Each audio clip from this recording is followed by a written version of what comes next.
to the film and TV channel. We're going over to Netflix for a nice family animation today, based on it's based on a legend, a Chinese legend, and of course there has been a wonderful series on this back in the day, but we'll talk about that later on. I'm going to have a look at something called The Monkey King. Please, if you're new to the channel, push that subscribe button, push the bell notifications. Great to have you on board, everything film and TV, of course.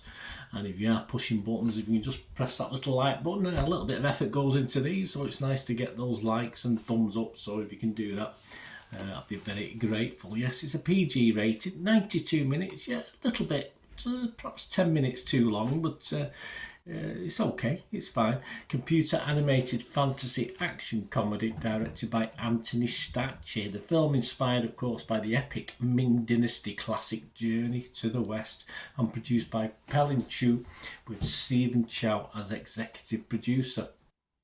It has the voices of Jimmy O Yang, Bo Yun Yang, Joe Coy, B.D. Wong, Jolie Hung Rappaport and Stephanie Su, or Who's. I don't know how you pronounce that, my apologies. And what's it about? Well, The Monkey King. It follows a charismatic, bit of a cocky little bugger, monkey and his magical fighting stick. Yes, the stick's very important. On an epic quest for victory. Only over 100 demons, not 99, 100 he needs. An eccentric dragon king and monkey's greatest foe of all, his own ego, of course, which is there for most of the film.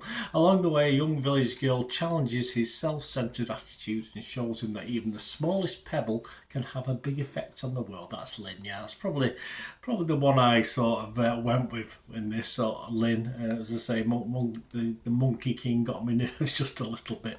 This was released worldwide on Netflix on August the 18th. It's had I think it had a 7-day release at selected cinemas, so you can now watch on Netflix anyway. And I'm recording this on the same day, so I got home from work and watched it, and I'm recording it now. So all these comments, there's not a lot of scores in at the moment, but it being brand new. All these comments, and any critics' reviews I'm going to quote are as at August the 18th, about 11 AM UK time. Internet Movie Database is doing very, very well. There's only been 19 scores left, so it's a bit early days. I think this will drop. 8.2 out of 10. So that sounds good, doesn't it, on the face of it? But as I said, only 19 scores. On Rotten Tomatoes, yeah, a little bit more. We've got 21 critics have bothered to look at it so far. And it's averaging, though, just 5.5 out of 10, although it does get a 62% positivity rate. So 62% of that 21. How does that work out? What's 10% is 2, 6, about 12 or 13 of them like it. And if you look at the fresh and rotten, 13 fresh and 8 rotten, so I didn't even have to work it out. It was there for me, wasn't it? So yeah, the majority like it, and say not as high as Internet Movie Database, but I think that Internet Movie Database figure will come down rather than the Rotten Tomatoes one go up. And let's have a look at some of the critics. Leslie Felperin from The Guardian said, bounces along energetically, it certainly does, and has some exceptionally fun thrills around the edges. Yes, it's well shot, this, it's well animated, it's bright and breezy. David Rooney from Hollywood Reporter, he said, a light and bouncy is a popular word, isn't it? A light and bouncy cultural crossover. Yeah, okay, you're not going to learn anything from Chinese culture, I don't think, watching this. It's just an entertainment thing. Amy Nicholson from the New York Times, she said, the visuals are so frenetic that they can seem thoughtless. One needs zen-like focus to appreciate the animator's skillful use of angles and space. I don't think the kids are that bothered. Some of the adults might be looking a bit more deeply into it, but yeah, I don't think the kids will be.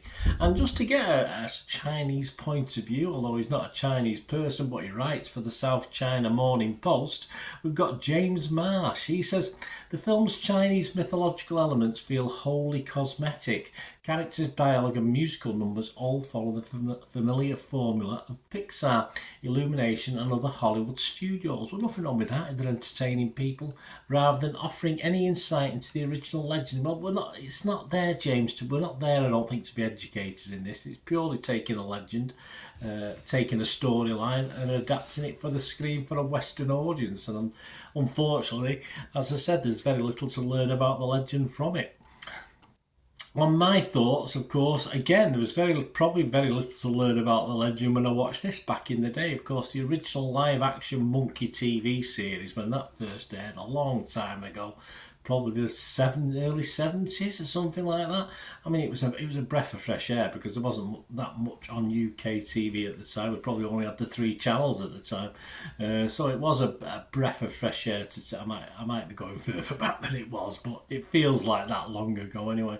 But that was a crack. I loved it. It was one of my favourites, the Monkey TV series. I think they actually brought it back. Didn't they update it as well? But anyway, I've not seen that, but the original was one of my favourites. Of course, this animation is basically aimed at a younger audience with parents. It doesn't offer that much fresh to the animated genre as a whole, but it's, in its formulaic way to tell a story. The lead is just not that interesting or funny or investable. Yes, as I say, he's got an ego, and I didn't like him that much. But fortunately, as I said, he does have a sidekick, young girl called Lynn, Lin, who is a lot more endearing and probably gets all the funny lines as well. But yeah, that helped me get through the film. Get rid of a couple of average songs which are in it. A bit Under the Sea, a bit Little Mermaid-ish, and you get probably a 75-80 minute film, which would have been an improvement and not tested a younger audience patience as much. But for a home watch, after just that 7-day cinema release, it's fine. You don't have to worry about keeping the kids quiet in the cinema for an hour and a half.